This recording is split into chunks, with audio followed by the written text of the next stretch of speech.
Anak yang soleh adalah anak yang tahu berdoa kepada ayahnya. Di saat ayahnya sudah meninggal, dia meminta ampunan kepada Allah Subhanahu wa Ta'ala untuk ayahnya. Itu adalah anak yang soleh. Karena anak yang soleh adalah anak yang tahu siapa ayahnya. Anak yang soleh adalah anak yang tahu berdoa kepada ayahnya. Di saat ayahnya sudah meninggal, dia meminta ampunan kepada Allah Subhanahu wa Ta'ala untuk ayahnya. Itu adalah anak yang soleh. Dan yang ketiga adalah sedekah jariyah. Dengan sedekah jariyah, dia akan menemani kita di alam kubur. Bagaimana sedekah jariyah? Yaitu kita bersedekah kepada tempat yang bermanfaat. Mewakafkan tanah kepada masjid, mewakafkan tanah kepada pendidikan agama. Itu akan bermanfaat bagi kita. Hadirin sidang jamaah Jumat yang dirahmati oleh Allah, seperti firman Allah, Allazi khalaqal mauta wal hayata liyabluwakum ayyukum ahsanu amala wa huwal azizul ghafur. Yang menjadikan hidup dan mati supaya kamu tahu siapa di antara kamu yang lebih baik amalnya. Dia Maha Perkasa dan Maha Pengampun. Di dalam ayat ini dijelaskan bahwasannya kita yang hidup di dunia ini seperti perlombaan. Siapa yang memiliki nilai tertinggi, maka dia yang akan mendapatkan tempat yang tertinggi. Siapa yang memiliki amalan ibadah kepada Allah Subhanahu wa Ta'ala, maka dia akan mendapatkan tempat, yaitu masa depan kita surga. Tetapi sebaliknya, apabila kita mendapatkan amalan kita buruk di dunia ini, maka kita akan mendapatkan yaitu neraka. Oleh karena itu, hadirin sidang jamaah Jumat yang dirahmati oleh Allah Subhanahu wa Ta'ala, perbanyaklah, tingkatkanlah rasa ketakwaan kita kepada Allah Subhanahu wa Ta'ala. Dan perkara yang kedua, kematian ini, apabila datang kematian seseorang di dalam posisi apapun, itu adalah hal yang pantas. Di saat orang sedang beribadah kepada Allah Subhanahu wa Ta'ala mati, itu adalah hal yang pantas. Di saat seseorang yang lagi bermaksiat kepada Allah Subhanahu wa Ta'ala mati, itu adalah hal yang pantas. Maka oleh karena itu berhati-hatilah hadirin. Berhati-hatilah di saat kita menjalankan apapun perbuatan kita, karena kita tidak tahu kapan mati itu akan datang kepada kita. Apakah kita lagi beribadah kepada Allah Subhanahu wa Ta'ala ataupun sebaliknya. Hadirin sidang jamaah Jumat yang dirahmati oleh Allah Subhanahu wa Ta'ala, perkara yang ketiga, perkara yang penting yang harus dipikirkan, bagaimana datangnya kematian itu. Bagaimana rasa sakit sakratul maut yang akan kita hadapi. Bagaimana rasa sakit sakratul maut yang kita hadapi, apalagi kita tidak dalam lindungan Allah. Na'udzubillah wa na'udzubillah. Coba bayangkan kita mati dalam keadaan maksiat kepada Allah Subhanahu wa Ta'ala. Bagaimana sabda Nabi sallallahu alaihi wasallam, qadru bisyai'in mauti kabi'wa ala mu'min qadri salasami'ati darbatin bisayfin. Keluarnya saat sakitnya nyawa yang keluar dari tubuh seorang mukmin itu sejajar dengan pukulan 300 pedang. Bayangkan, itu orang mukmin, itu roh yang keluar dari tubuh orang mukmin seperti pedang yang dipukulkan 300 kali pukulan. Bayangkan orang kafir, bayangkan orang-orang yang tidak pernah beribadah kepada Allah Subhanahu wa Ta'ala, bagaimana rasa sakit mereka saat sakratul maut. Rasulullah saja saat sakratul maut berdoa kepada Allah Subhanahu wa Ta'ala, ya Allah,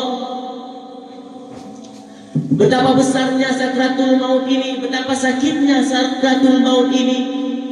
Jangan bebankan sakratul maut ini kepada umatku.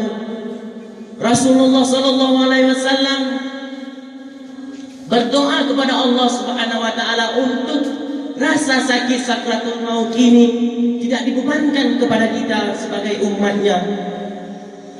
Maka oleh karena itu hadirin sidang jamaah Jumat yang dirahmati oleh Allah Subhanahu wa taala, setiap perbuatan, setiap apapun yang ingin kita lakukan, kita harus berhati-hati karena Rasulullah SAW mengkategorikan orang yang berhati-hati saat melaksanakan sesuatu, saat ingin membuat perbuatan sesuatu, itu adalah orang yang akal sempurna. Karena apa? Karena kita di saat ingin melakukan sesuatu ingat kepada kematian, ingat kepada Allah, ingat kepada Allah, maka kita akan berhati-hati untuk melakukannya. Di saat kita ingin melakukan maksiat, kita ingat kepada kematian, kita ingat betapa sakitnya sakratul maut itu. Hadirin sidang jamaah Jumat yang dirahmati oleh Allah Subhanahu wa taala. Dari tiga perkara tadi, yang pertama adalah kematian tidak pernah memandang bulu, dan kematian tidak bisa diundurkan dan tidak bisa didahulukan barang sedetik pun. Dan yang kedua, perkara yang kedua adalah di saat posisi apapun kita, di saat kita sedang beribadah kepada Allah Subhanahu wa taala ataupun sebaliknya kita bermaksiat kepada Allah Subhanahu wa taala, maut akan menjemput kita. Maka oleh karena itu berhati-hatilah, berzikirlah selalu di dalam hati kita supaya di saat datangnya sakratul maut kita dalam rahmat Allah Subhanahu wa taala. Dan perkara yang ketiga, betapa rasa sakitnya sakratul maut itu. Apapun yang kita kerjakan dengan harus hati-hati supaya kita ingat kepada kematian, kita ingat kepada Allah Subhanahu wa taala. Apabila kita ingin melakukan maksiat kepada Allah Subhanahu wa taala, kita ingat betapa sakitnya sakratul maut itu.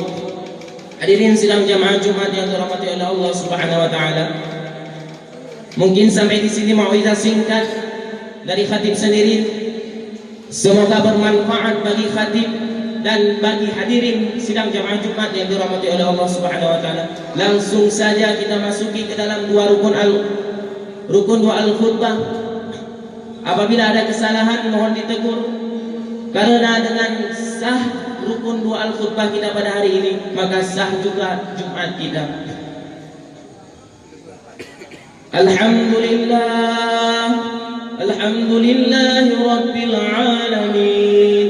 والصلاة والسلام على أشرف الأنبياء والمرسلين وعلى آله وصحبه أجمعين. أيها الناس اتقوا الله حق تقاته ولا تموتن إلا وأنتم مسلمون. قال الله تعالى في القرآن الكريم: أعوذ بالله من الشيطان الرجيم. إنا أعطيناك الكوثر فصل لربك وانحر إن شانئك هو الأبتر. بارك الله لي ولكم في القرآن الكريم ونفعني وإياكم بما فيه من الآية وذكر الحكيم وتقبل مني ومنكم تلاوته إنه هو السميع العليم. بسم الله الرحمن الرحيم. اللهم اغفر لنا ذنوبنا وكفر عنا سيئاتنا وتوفنا مع الأبرار برحمتك يا أرحم الراحمين. الحمد لله رب العالمين والصلاة والسلام على أشرف الأنبياء والمرسلين. أطيعوا الله وأطيعوا الرسول لعلكم ترحمون. يا أيها الذين آمنوا قوا أنفسكم وأهليكم نارا. اللهم اغفر للمسلمين والمسلمات والمؤمنين والمؤمنات الأحياء منهم والأموات برحمتك يا أرحم الراحمين. اللهم ربنا آتنا في الدنيا حسنة وفي الآخرة حسنة وقنا عذاب النار ولذكر الله أكبر والله يعلم ما تصنعون. السلام عليكم ورحمة الله تعالى وبركاته.